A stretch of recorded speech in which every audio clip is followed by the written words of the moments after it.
I don't watch horror movies. Never have, never will. My imagination is vivid enough. The thought of inviting terror into my living room, even the staged kind, always felt unnecessary.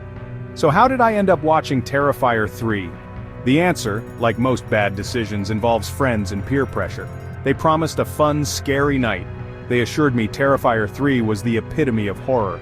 Against my better judgment, I agreed. As the opening scene unfolded, I knew I'd made a mistake. Art the Clown, a figure as menacing as he was silent, flashed his wicked grin. This wasn't going to be fun. This wasn't going to be scary. This was going to be disturbing. Terrifier 3 follows a familiar horror trope. A group of unsuspecting teenagers cross paths with Art the Clown.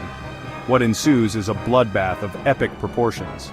The plot, if you can even call it that, is paper thin, serving merely as a vehicle for increasingly gruesome death scenes. I spent most of the movie with my eyes half covered. The gore was relentless. Each kill was more creative, more brutal than the last. It wasn't scary, it was nauseating. The director seemed more interested in outdoing the previous kill than in telling a coherent story. The constant barrage of violence desensitized me to any real horror the movie might have offered. Adding to my confusion was the fact that I hadn't seen the first two Terrifier movies.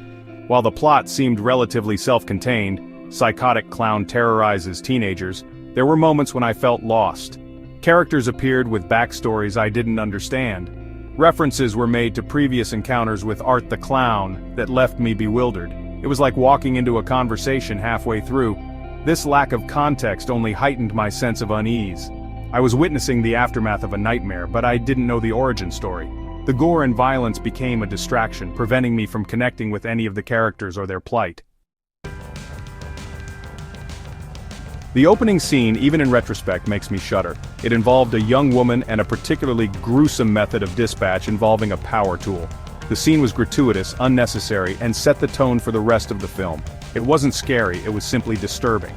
Terrifier 3 confirmed my aversion to horror movies. True horror for me lies in the unseen, the imagined. The relentless onslaught of gore in Terrifier 3 was nothing more than a cheap thrill, a desperate attempt to shock the audience into submission. I left the theater feeling disgusted, not scared.